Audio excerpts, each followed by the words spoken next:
जय श्री कृष्ण, राधे कृष्ण। ओम नमो भगवते वासुदेवाय। 11वें 12वें और 13वें श्लोक में क्रमशः सात्विक, राजस और तामस यज्ञ का वर्णन करके अब आगे के 3 श्लोक में क्रमशः शारीरिक, वाचिक और मानसिक तप का वर्णन करते हैं, जिसका सात्विक, राजस और तामस भी आगे कहेंगे। यहाँ देव शब्द मुख्य रूप से विष्णु, शंकर, गणेश, शक्ति और सूर्य, इन 5 ईश्वर कोटि के देवताओं के लिए आया है। इन 5 में जो अपना इष्ट है, जिस पर अधिक श्रद्धा है, उसका निष्काम भाव से पूजन करना चाहिए। इनमें भी वैष्णव भगवान विष्णु को, शिव भगवान शिव को, इसमें भी विष्णु भगवान विष्णु को, शिव भगवान शिव को, गणपत भगवान गणेश को, शाक्त भगवती शक्ति को और सूर्य भगवान सूर्य को सर्वोपरि ईश्वर मानते हैं। मतलब इन 5 में भी अपनी श्रद्धा भक्ति के अनुसार अपना इष्ट तो सर्वोपरि ईश्वर होगा और अन्य सभी देवता। 12 आदित्य, 8 वसु, 11 रुद्र और 2 अश्विनी कुमार, ये 33 शास्त्रोक्त देवता भी देव शब्द के अंतर्गत आते हैं। यज्ञ, तीर्थ, व्रत आदि में, दीपमालिका आदि विशेष पर्वों में और जात कर्म, चूड़ा कर्म, यज्ञोपवीत विवाह आदि संस्कारों के समय जिन देवताओं के पूजन का शास्त्रों में विधान आता है, उन सब देवताओं को भी देव शब्द के अंतर्गत मानना चाहिए। इन देवताओं का यथा अवसर पूजन करने के लिए शास्त्रों की आज्ञा है। अतः हमें तो केवल शास्त्र मर्यादा को सुरक्षित करने के लिए अपना कर्तव्य समझकर निष्काम भाव से इनका पूजन करना है। ऐसे भाव से इन देवताओं का भी यथा अवसर पूजन करना चाहिए। तात्पर्य है कि शास्त्रों ने जिन जिन तिथि, वार, नक्षत्र आदि के दिन जिन जिन देवताओं का पूजन करने का विधान बताया है, उन तिथि आदि के दिन उन देवताओं का पूजन करना चाहिए। द्विज शब्द ब्राह्मण, क्षत्रिय और वैश्य, इन तीनों का वाचक है, परंतु यहाँ पूजन का विषय होने से इसे केवल ब्राह्मण का ही वाचक समझना चाहिए, क्षत्रिय और वैश्य का। जिनसे हमें शिक्षा प्राप्त होती है, ऐसे हमारे माता पिता, बड़े बूढ़े, कुल के आचार्य, पढ़ाने वाले अध्यापक और आश्रम, अवस्था, विद्या आदि में जो हमारे से बड़े हैं, उन सभी को गुरु शब्द के अंतर्गत समझना चाहिए। द्विज मतलब ब्राह्मण एवं अपने माता पिता, आचार्य आदि गुरुजनों की आज्ञा का पालन करना, उनकी सेवा करना और उनकी प्रसन्नता प्राप्त करना तथा पत्र, पुष्प, आरती आदि से उनकी पूजा करना, यह सब उनका पूजन है। यहाँ प्राग के शब्द जीवन मुक्त महापुरुष के लिए आया है। यदि वह वर्ण और आश्रम में ऊंचा होता तो द्विज पद में आ जाता, और यदि शरीर के संबंध में जन्म और विद्या से बड़ा होता तो गुरु पद के अंतर्गत आ जाता। इसलिए जो वर्ण और आश्रम में ऊंचा नहीं है एवं जिनके साथ गुरु का संबंध भी नहीं है, ऐसे तपज्ञ महापुरुष को यहाँ प्राज्ञ कहा गया। ऐसे जीवन मुक्त महापुरुषों के वचनों का, सिद्धांतों का आदर करते हुए उनके अनुसार अपना जीवन बनाना भी वास्तव में उनका पूजन है। वास्तव में देखा जाए तो द्विज और गुरु तो सांसारिक दृष्टि से आदरणीय है, पूजनीय है, परंतु प्राज्ञ जीवन मुक्त तो आध्यात्मिक दृष्टि से आदरणीय है, पूजनीय। अतः जीवन मुक्त का हृदय से आदर करना चाहिए, क्योंकि केवल बाह्य दृष्टि से आदर नहीं है, प्रत्युत हृदय का आदर ही वास्तविक आदर है, पूजन है। शोचन, जल, मृत्तिका आदि से शरीर को पवित्र करने का नाम शोच है। शारीरिक शुद्धि से अंतःकरण की शुद्धि होती है। शोच से अपने शरीर में घृणा होगी कि हम इस शरीर को रात दिन इतना साफ करते हैं, फिर भी इससे मल, मूत्र, पसीना, नाक का कफ, आंख और कान की मेल, लार, थूक आदि निकलते ही रहते हैं। यह शरीर हड्डी, मांस, मज्जा आदि घृणित अपवित्र चीजों का बना हुआ है। इस हड्डी मांस के थैले में तोला भर भी कोई शुद्ध, पवित्र, निर्मल और सुगंध युक्त वस्तु नहीं है। यह केवल गंदगी का पात्र है। इसमें कोई मलिनता ही मलिनता भरी हुई। ये केवल मल मूत्र पैदा करने की एक फैक्ट्री है, मशीन है। इस प्रकार शरीर की अशुद्धि, मलिनता का ज्ञान होने से मनुष्य शरीर से ऊंचा उठ जाता है। शरीर से ऊंचा उठने पर उसको वर्ण, आश्रम, अवस्था आदि को लेकर अपने में बड़प्पन का अभिमान नहीं होता। इसी बात को बताने के लिए शोच रखा जाता है। आजकल प्राय लोग कहते हैं कि जो शोचाचार करते हैं वे तो दूसरों का अपमान करते हैं, दूसरों से घृणा करते हैं। उनका ऐसा कहना बिल्कुल गलत है, क्योंकि शोच का फल यह नहीं बताया गया कि तुम दूसरों का तिरस्कार करो, प्रत्युत यह बताया गया है कि इससे दूसरों के साथ संसर्ग नहीं होता। तात्पर्य है कि शरीर मात्र से ग्लानि हो जाएगी कि ये सब पुतले ऐसे ही अशुद्ध हैं। जैसे मिट्टी के ढेर को जल से धोते चले जाए तो अंत में वो सब गल कर समाप्त हो जाएगा, पर उसमें मिट्टी के सिवाय कोई बढ़िया चीज नहीं मिलेगी। इसे ही शरीर को कितना ही शुद्ध करते रहे, पर वह कभी शुद्ध होगा नहीं, क्योंकि इसके मूल में ही अशुद्धि है। विद्वान लोग शरीर को स्थान माता के उदर में स्थित बीज, माता पिता के रजबीज से उद्भुत उपस्था, खाए पिए हुए आहार के रस से परिपुष्ट निस्वत्व मल मूत्र थूक लार श्वेत आदि स्त्राव से युक्त निधन मरण धर्मा और आधेय शोच जल मृतिका आदि से प्रक्षालित करने योग्य होने के कारण अपवित्र मानते हैं। आर्जवम शरीर की ऐंठ अकड़ का त्याग करके उठने बैठने आदि शारीरिक क्रियाओं को सीधी सरलता से करने का नाम आर्जव है। अभिमान अधिक होने से ही शरीर में टेढ़ापन आ जाता है। अतः जो अपना कल्याण चाहता है, ऐसे साधकों को अपने में अभिमान नहीं रखना चाहिए। निरअभिमानता से होने से शरीर में और शरीर की चलने उठने बैठने बोलने देखने आदि सभी क्रियाओं में स्वाभाविक ही सरलता आ जाएगी, जो आर्जव है। ब्रह्मचारी, वानप्रस्थ और सन्यासी, इन तीनों का तो बिल्कुल ही अलग बताया गया है। गृहस्थ केवल संतानार्थ शास्त्र विधि के अनुसार ऋतुकाल में होता है। अहिंसा, सभी प्रकार की हिंसा का अभाव अहिंसा है। हिंसा स्वार्थ, क्रोध, लोभ और मोह मूर्ता को लेकर होती है। जैसे अपने में स्वार्थ का आना, किसी का धन दबा लिया, दूसरों का नुकसान कर दिया, यह स्वार्थ को लेकर हिंसा है। क्रोध में आकर किसी को थोड़ी चोट पहुंचाई, ज्यादा चोट पहुंचाई अथवा खत्म ही कर दिया, यह क्रोध को लेकर हिंसा है। चमड़ा मिलेगा, मांस मिलेगा, इसके लिए किसी पशु को मार दिया अथवा धन के कारण किसी को मार दिया, यह लोभ को लेकर हिंसा है। रास्ते पर चलते चलते किसी कुत्ते को लाठी मार दी, वृक्ष की डाली तोड़ दी, किसी घास को ही तोड़ दिया, किसी को ठोकर मार दी, तो इसमें न क्रोध है, न लोभ है और न कुछ मिलने की संभावना ही है। यह तो मोह, मूल को लेकर ही हिंसा है, मूलता को लेकर हिंसा है। अहिंसा में इन सभी हिंसाओं का अभाव है। यह अहिंसा शारीरिक तप के अंतर्गत आई है, इसलिए यहां शारीरिक संबंधित अहिंसा ही दी जाएगी, मन वाणी की अहिंसा नहीं दी जाएगी। देव आदि का पूजन, शौच, आर्जव, ब्रह्मचर्य और अहिंसा, ये 5 प्रकार का शारीरिक तप कहा गया है। इस शारीरिक तप में तीर्थ, व्रत, संयम आदि भी ले लेने चाहिए।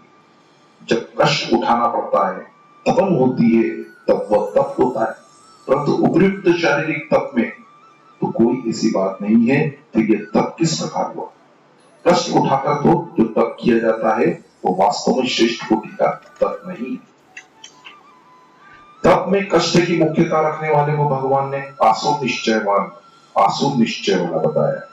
तब तो वही श्रेष्ठ है जिसमें उच्छृंद वृत्तियों को रोककर शास्त्र, कुल, परंपरा और लोक परंपरा की मर्यादा के अनुसार संयम पूर्वक चलना होता है। ऐसे ही साधन करते हुए स्वाभाविक ही देश, काल, परिस्थिति, घटना आदि अपने विपरीत आ जाए तो उनको साधन सिद्धि के लिए प्रसन्नता पूर्वक सहना भी तप है।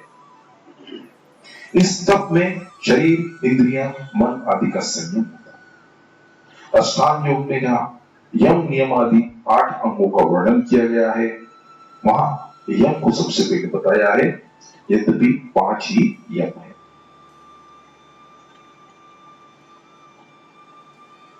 5 ही नियम है। तथापि इन दोनों में से नियम की अपेक्षा यम की ज्यादा महिमा है, कारण कि नियम में व्रतों का पालन करना पड़ता है और यम में इंद्रियों, मन आदि का संयम करना पड़ता है। हिरण्याक्षिपु, हिरण्याक्ष, रावण आदि राक्षसों में भी नियम तो मिलते हैं पर उनमें यम नहीं मिलते। लोगों की दृष्टि में यह बात हो सकती है कि शरीर को कष्ट देना तप है और आराम से रहकर संयम करना, त्याग करना तप नहीं है। परंतु वास्तव में देखा जाए तो समस्त सांसारिक विषयों में अनासक्त होकर जो संयम, त्याग किया जाता है वो तप से कम नहीं है। प्रत्युत पारमार्थिक मार्ग में उसी का ऊंचा दर्जा है, कारण कि त्याग से परमात्मा की प्राप्ति होती है। केवल बाहरी तप से परमात्मा की प्राप्ति नहीं बताई गई है, किंतु अंतःकरण की शुद्धि का कारण होने से वह तप परमात्मा प्राप्ति में सहायक हो सकता है। इसलिए साधक को मुख्य रूप से यमों का आचरण करते हुए समय समय पर नियमों का भी पालन करते रहना चाहिए। परिशिष्ट भाव यह है कि शारीरिक तप में त्याग मुख्य है। जैसे पूजन करने में अपने में बड़प्पन के भाव का त्याग है, शुद्धि रखने में आलस्य प्रमाद का त्याग है, सरलता रखने में अभिमान का त्याग है, ब्रह्मचर्य में विषय सुख का त्याग है, अहिंसा में अपने सुख के भाव का त्याग है। इस प्रकार त्याग करने से शारीरिक तप होता है। जो वाक्य वर्तमान में और भविष्य में कभी किसी में भी उद्वेग, विक्षेप और हलचल पैदा करने वाले न हो, वो वाक्य अनुद्वेग कर कहा जाता है। जैसा पढ़ा, सुना, देखा और निश्चय किया गया हो, उसको वैसा की वैसा ही अपने स्वार्थ और अभिमान का त्याग करके दूसरों को समझाने के लिए कह देना सत्य है। मनुष्य को सत्य बोलना चाहिए और प्रिय बोलना चाहिए। उसमें भी सत्य हो पर अप्रिय न हो और प्रिय हो पर असत्य न हो। यही सनातन धर्म है। जो क्रूरता, रूखेपन, तीखेपन, ताने, निंदा, चुगली और अपमानकारक शब्दों से रहित हो और जो प्रेम युक्त, मीठे, सरल और शांत वचनों से कहा जाए वह वाक्य प्रिय कहलाता है। प्रिय वाक्य बोलने से मनुष्य, पशु, पक्षी आदि संपूर्ण प्राणी प्रसन्न हो जाते हैं। इसलिए मनुष्य को प्रिय वाक्य ही बोलना चाहिए। बोलने में दरिद्रता, कंजूसी किस प्रकार की? जो हिंसा, डाह, द्वेष, वेर आदि से सर्वथा रहित हो और प्रेम, दया, क्षमा, उदारता, मंगल आदि से भरा हो तथा जो वर्तमान में और भविष्य में भी अपना और दूसरे किसी का अनिष्ट न करने वाला हो, वो वाक्य हितकर कहलाता है। पारमार्थिक उन्नति में सहायक गीता, रामायण, भागवत आदि ग्रंथों को स्वयं पढ़ना और दूसरों को पढ़ाना, भगवान तथा भक्तों के चरित्र को पढ़ना आदि स्वाध्याय है। गीता आदि पारमार्थिक ग्रंथों को बार बार आवृत्ति करना, उन्हें कंठस्थ करना, भगवान नाम का जप करना, भगवान की बार बार स्तुति प्रार्थना आदि करना अभ्यास है।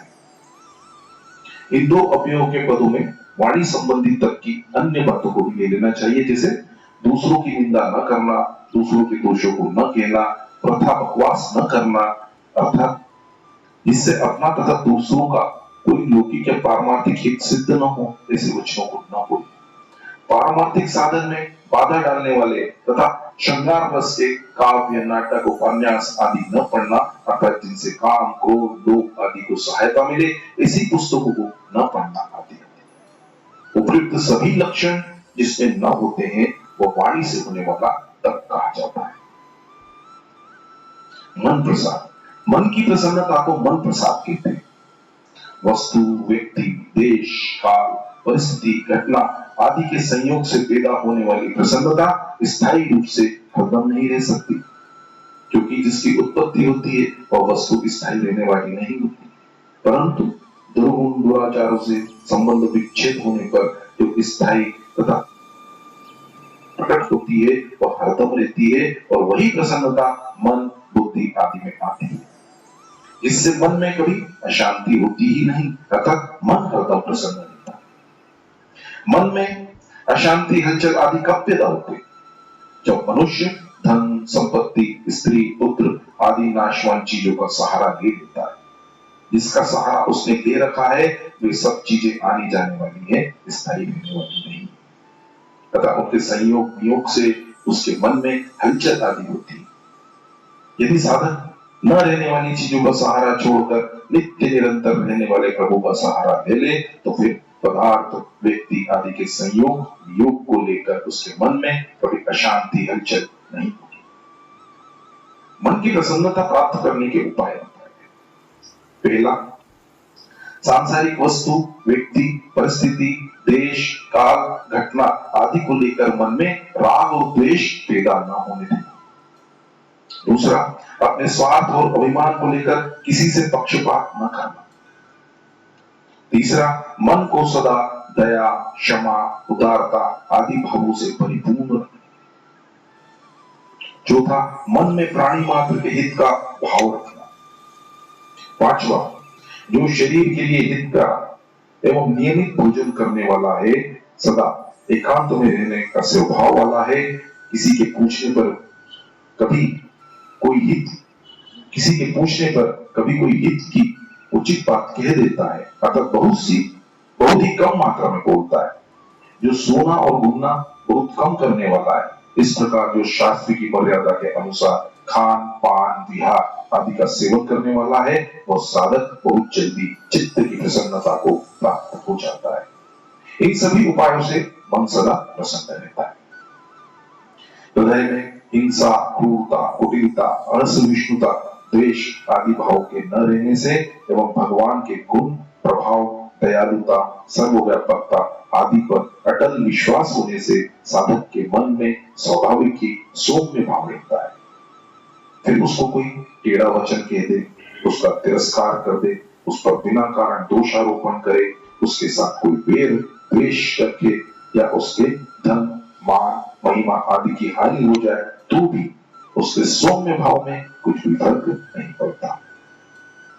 मौनम, अनुकूलता, प्रतिकूलता, संयोग, वियोग, राग, द्वेष, सुख, दुख आदि द्वंद्वों को लेकर मन में हलचल का न होना वास्तव में मौन है। यह मौन पद वाणी के मौन, चुप रहने का वाचक नहीं है। यदि यह वाणी के मौन का वाचक होता तो इसे वाणी संबंध के पद में देते, परंतु यह मौन शब्द मानसिक पद के अंतर्गत आया। गीता में प्राय देखा जाता है कि जहां अर्जुन का क्रिया पर प्रश्न है, वहां भगवान भाव पर उत्तर देते हैं। जैसे दूसरे अध्याय के 54वें श्लोक में अर्जुन ने पूछा कि स्थिति प्रज्ञ पुरुष कैसे बोलता है, तो भगवान ने उसका उत्तर दिया, अनुकूलता प्रतिकूलता को लेकर इसके मन में हर्ष और शोक नहीं होते, वह स्थिति प्रज्ञ मुनि मौनी है। तात्पर्य यह है कि भगवान क्रिया की अपेक्षा भाव को श्रेष्ठ मानते हैं। इसलिए भगवान ने यहां भी मौन को मानसिक तत्व में लिया। शास्त्रों, पुराणों, उस संत महापुरुषों की वाणियों का तथा उनके गहरे भावों का मनन होता रहे। गीता, रामायण, भागवत आदि भगवत संबंधी ग्रंथों में कहे हुए भगवान के गुणों का, चरित्रों का सदा मनन होता रहे। संसार के प्राणी किस प्रकार सुखी हो सकते हैं, सबका कल्याण किन किन उपायों से हो सकता है, किन किन सरल युक्तियों से हो सकता है, उन उपायों का और उन युक्तियों का मन में हरदम मनन होता रहे, ये सभी मोक्ष शब्द रहे जा सकते हैं। आत्म विनिग्रह, मन बिल्कुल एकाग्र हो जाए और तेल धारावत एक ही चिंतन करता रहे, इसको भी मन का निग्रह कहते हैं। परंतु मन का सच्चा निग्रह यही है कि मन साधक के वश में रहे, अर्थात मन को जहां से हटाना चाहे वहां से हटा दिया जाए और जहां जितनी देर तक लगाना चाहे वहां उतनी देर लगा रहे। तात्पर्य यह है कि साधक मन के वशीभूत होकर काम नहीं करे, प्रत्युत मन ही उसके वशीभूत होकर काम आता है। इस प्रकार मन का वशीभूत होना वास्तव में आत्म विनिग्रह है। भाव संशुद्धि, जिस भाव में अपने स्वार्थ और अभिमान का त्याग हो और दूसरों की हितकारिता हो, उसे भाव संशुद्धि कहते हैं, अर्थात भाव की महान पवित्रता कहते हैं, जिसके भीतर एक भगवान का ही आसरा भरोसा है, एक भगवान का ही चिंतन है और एक भगवान की तरफ ही चलने का निश्चय है, उसके भीतर के भाव बहुत जल्दी शुद्ध हो जाते हैं। फिर उसके भीतर उत्पत्ति विनाशी सांसारिक वस्तुओं का सहारा नहीं रहता, क्योंकि संसार का सहारा रखने से ही भाव अशुद्ध होते हैं। इस प्रकार जिस तत्व में मन की मुख्यता होती है वह मानस मन संबंधी तत्व कहलाता है। परिशिष्ट भाव है कि प्रतिकूल परिस्थिति में भी प्रसन्न रहे, अपने ऊपर परिस्थिति का असर न पड़े, दूसरों की प्रतिकूलता की बात सुनकर सौम्य रहे, मन की स्वतंत्रता का त्याग करके मनन करें, क्योंकि मन को स्वतंत्र छोड़ने से सुख भोग होता रहता है, मननशीलता नहीं आती। मन की मूल शुद्ध और विक्षिप्त वृत्तियों का त्याग करें, अपने मन में किसी के अहित का भाव न हो, यह सब मन संबंधी तत्व है। जय श्री कृष्ण, राधे कृष्ण, ओम नमो भगवते वासुदेवाय।